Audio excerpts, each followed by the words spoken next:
Gravel Road is an amazing company based in Cape Town that went to a lot of the films that were filmed in the late 60s and 70s and banned by the apartheid government initially, gone through a lot of work to digitally prepare them for broadcast again, and the SABC One has picked up on it in the form of the Mayibuye Film Festival. And I'm joined by the line from Cape Town by the CEO of Gravel Road Entertainment Group, Ben Cowley. A very good morning. Welcome to the show. Good morning, Africa. Thank you. It's a big deal, isn't it, that these films that you've been working at for many, many months and many, many weeks are now going to be shown and appreciated finally by the majority of South Africans? Absolutely. And I mean, it's only the beginning as well for us, because I mean, it is only the first 6 of literally hundreds that we are actually starting to work on. And what sort of films are we going to be enjoying as part of the Mayibuye Film Festival? It's going to be a mix of genres. There's adventure, there's action, there's drama, very nice stories. Some with family values, some obviously just plain entertainment. So it's a nice mix of content. We invited some listeners in Cape Town to a special screening of Joe Bullitt, which was filmed in the early 70s and banned by the apartheid government in 1972, starring Ken Gampu. And everyone who was watching that film didn't understand why in 1972 the apartheid government decided to ban the film.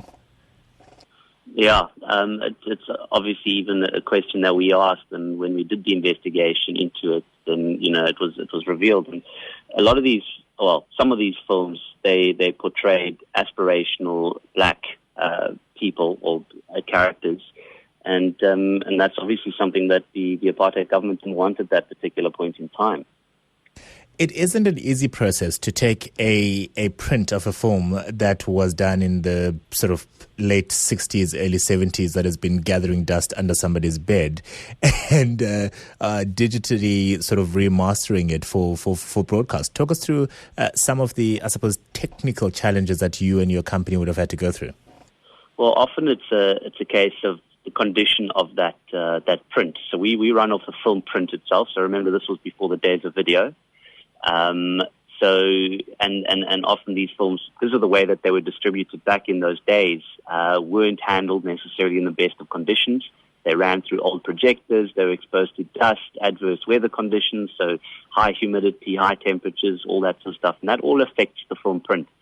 So when we actually have to digitally restore this, we have to take it through a full cleaning process as kind of the first step, where we physically clean it, looking for damages on the actual print, where we have to replace damaged perforations, which are those little holes that run along the side of the film, to make sure that those don't get caught in the machine when we run it through. We actually have to scan it.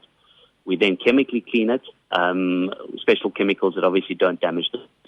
And then we have to scan the film into a digital realm, and that's only at that point in time where we can actually physically start repairing the damage, in the sense of using technology to remove scratches, remove dust, take out damaged frames, to give us a better picture at the end of the day.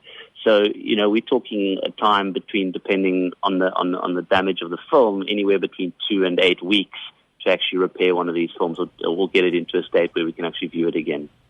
And Ben, I have to ask this question. Why are you doing this? You're a young South African. You could be spending the time, resources, the money making new films that will win you awards and will probably bring you a lot of money down the process. Why have you decided that you're going to go back to these hundreds of films and restore them for South Africans to enjoy them again? Because, when I first discovered what actually happened during that period in terms of the film industry, it came to a shock to me that it's something that I was not aware of, that there was this huge industry, a booming industry, that in today's South Africa no one is actually paying homage to, no one is recognized. And to me, being a person who's contributing towards the industry going forward, I firmly believe that we do need to expose what happened in the past, what films there were, because we had a phenomenal industry. And, it's a case of being able to give back at the same time. And it's important for me that filmmakers, because I am a filmmaker myself, actually get recognized for their contribution in whichever way they make it, especially when it came to the times that they actually produced in. You get phenomenal stories coming out of that. And to me, that it's close to my heart. I am South African. I'm proud of the fact that I'm South African. And I do believe that, we as South Africans need to be able to see these films as well as the world.